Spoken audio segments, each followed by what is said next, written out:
প্রিয় ছাত্রছাত্রীরা, আজকে আমি তোমাদেরকে এই ভিডিওর মাধ্যমে ক্লাস 9 এর ভূগোলের যে সমস্ত প্রশ্নগুলো দেওয়া আছে দেখো, সেকেন্ড সামেটিভের জন্য রায় মার্টিন প্রশ্নবিচিত্রা 2025 সালের ভূগোলের যে প্রশ্নগুলো আছে স্কুল নম্বর 8 এই 8 নম্বর স্কুলের পেজ নম্বর 476, সেখানে যে সমস্ত প্রশ্নগুলো আছে এমসিকিউ এবং এক্সকিউ টাইপের প্রশ্ন, অর্থাৎ 1 নম্বর এবং 2 নম্বর প্রশ্ন বিভাগ ক, খ এবং গ এর মধ্যে এই সমস্ত প্রশ্নের উত্তর আমরা আলোচনা করবো আজকে এই ভিডিওর মাধ্যমে। তোমরা ভিডিওটা শুরু থেকে শেষ অবধি অবশ্যই দেখবে। আর চ্যানেল যদি তোমরা নতুন হয়ে থাকো, অবশ্যই তোমরা চ্যানেলটাকে সাবস্ক্রাইব করে রাখবে পরবর্তী স্কুলগুলোর যে প্রশ্ন উত্তর আছে সেগুলোর উত্তর পাওয়ার জন্য। এবং এর আগে যে স্কুলগুলো ছিল 1 থেকে 7 অবধি, সেই 7 স্কুলের প্রশ্ন উত্তর আমরা আলোচনা করে দিয়েছি। তোমরা প্লেলিস্ট থেকে সেই প্রশ্ন উত্তরগুলো পেয়ে যাবে। অবশ্যই সেই প্রশ্ন উত্তরগুলো তোমরা সেখান থেকে দেখে নিও। আজকে আমরা আলোচনা করবো 8 নম্বর স্কুলের প্রশ্ন উত্তরগুলো। এবং এই যে প্রশ্ন উত্তর আমরা আলোচনা করবো আজকে, এর পিডিএফ তোমরা পরবর্তীতে আমাদের টেলিগ্রাম চ্যানেল থেকে পেয়ে যাবে। ডেসক্রিপশনে আমাদের টেলিগ্রাম চ্যানেলের লিঙ্ক দেওয়া আছে, সেখান থেকে তোমরা আমাদের টেলিগ্রাম চ্যানেলে যুক্ত হতে পারবে। তো 8 নম্বর দেখো স্কুল, সেখানে বলা হয়েছে কি বিভাগ ক, 7টা প্রশ্ন আছে, 1 নম্বর করে 7 নম্বর এখানে দেওয়া হয়েছে এমসিকিউ টাইপ প্রশ্ন। একের দাগে বলা আছে কি সঠিক উত্তরটি বেছে নিয়ে লেখো। একের দাগে একে কি বলা হয়েছে, কর্কটক্রান্তি রেখায় ধ্রুব তারার উন্নতি কোণ হলো। কর্কটক্রান্তি রেখায় ধ্রুব তারার উন্নতি কোণ হলো অপশন সি, অর্থাৎ 23.12 ডিগ্রি। 2 কি বলা হয়েছে, আন্তর্জাতিক তারিখ রেখার দুপাশে সময়ের পার্থক্য, সেটা হবে অপশন ডি, অর্থাৎ 24 ঘন্টা। 3 দাগে যে প্রশ্ন, সেখানে কি বলা আছে, ভারতের একটি জীবন্ত আগ্নেয়গিরি হলো। ভারতের একটি জীবন্ত আগ্নেয়গিরি কোনটা, ব্যারেন্স, বিন্দু, শুশুনিয়া নাকি ভোজ, সেটা হবে অপশন এ, অর্থাৎ ব্যারেন।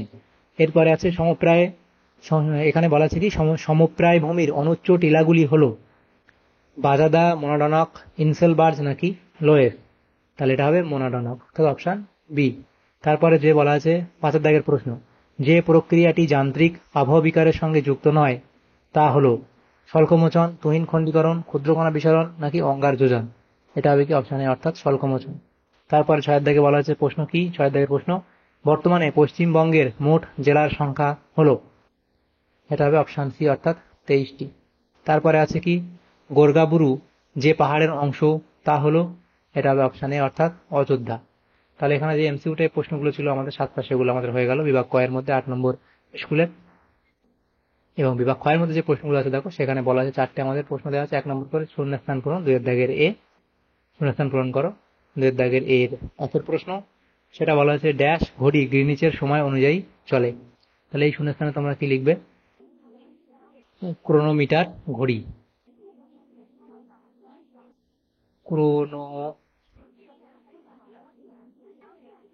ক্রোনোমিটার ঘড়ি গ্রিনিচের সময় অনুযায়ী চলে। দ্বিতীয় প্রশ্নে বলা আছে ভারতের দাক্ষিণাত্য মালভূমি ড্যাশ সঞ্চয়ের ফলে সৃষ্টি হয়েছে। লিখবে ব্যাসল্ট শিলার সঞ্চয়নের ফলে, লিখবে ব্যাসল্ট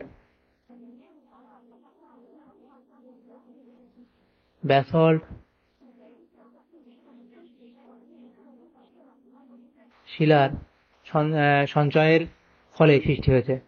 3 দাগে বলা হচ্ছে শিলা মধ্যস্থিত খনিজগুলির সঙ্গে জল যুক্ত হয়ে যে রাসায়নিক বিক্রিয়া ঘটে তাকে ড্যাশ বলে, তাকে কি বলা হয়, ক্ষয় বলে। তাহলে তাকে কি বলা হয়, ক্ষয় বলা হয়। এরপরে যে প্রশ্ন, সেটা বলা হচ্ছে কি, সেটা হলো পশ্চিমবঙ্গের ড্যাশ বনভূমি ওয়ার্ল্ড হেরিটেজ এর অন্তর্গত। তাহলে পশ্চিমবঙ্গের সুন্দরবন ম্যানগ্রোভ বনভূমি, সুন্দরবন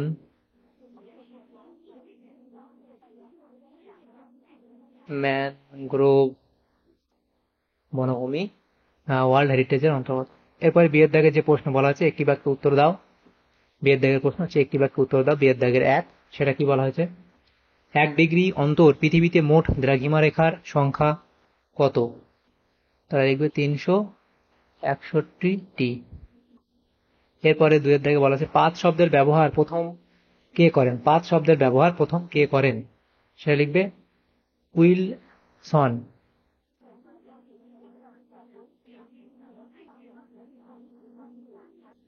উইলসন। 3 দাগে বলা আছে চুনাপাথরের সঙ্গে CO2 এর রাসায়নিক আবহবিকারকে কি বলে, লিখবে কার্বনেশন।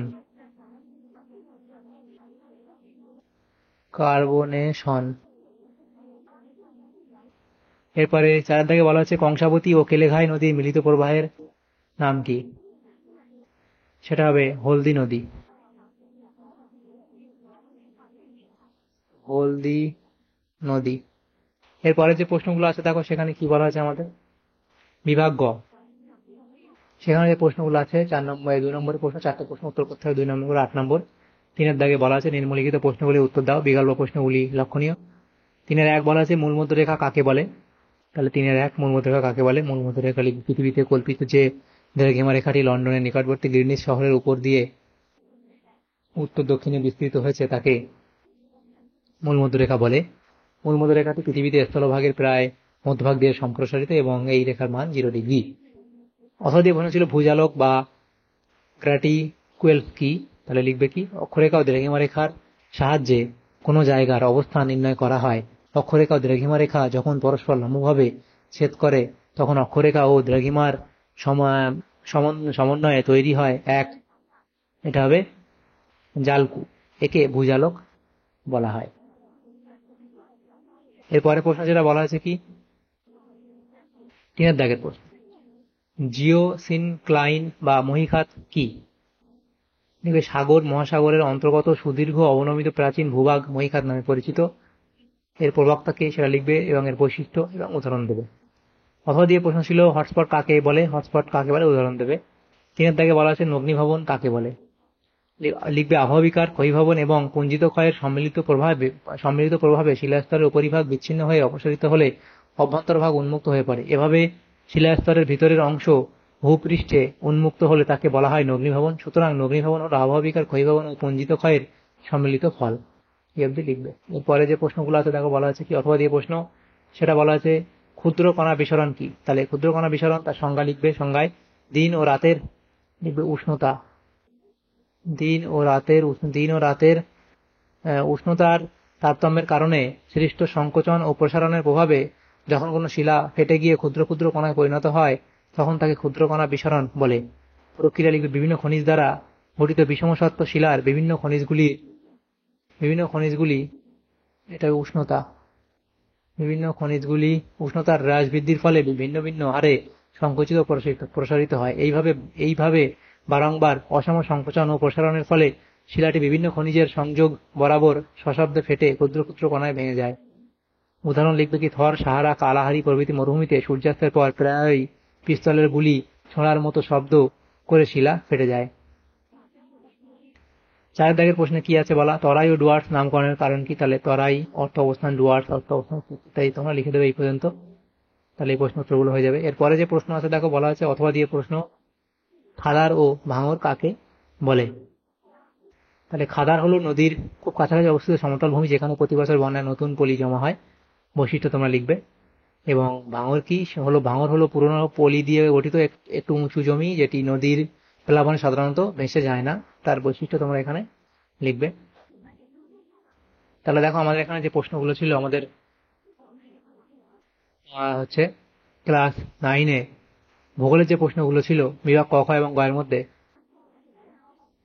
সেগুলো আমরা আলোচনা করলাম আজকে এই ভিডিওর মাধ্যমে। অর্থাৎ এমসিকিউ প্রশ্ন 1 নম্বর এবং 2 নম্বর যে প্রশ্নগুলো ছিল এই আমাদের 8 নম্বর স্কুলে ভূগোলের ক্লাস 9-এর, সেগুলো আলোচনা করলাম এই ভিডিওর মাধ্যমে। তোমাদের যদি সামান্যতম উপকার এসে থাকে ভিডিওটা অবশ্যই একটা লাইক করবে আর বেশি বেশি বন্ধুদের সাথে শেয়ার করবে। এবং পরবর্তী যে স্কুলগুলো আছে সেই স্কুলগুলোর যে প্রশ্ন উত্তর আছে সেগুলো পাওয়ার জন্য অবশ্যই তোমরা আমাদের চ্যানেলটাকে সাবস্ক্রাইব করে রাখবে এখনো যারা আমাদের চ্যানেলটাকে সাবস্ক্রাইব করোনি।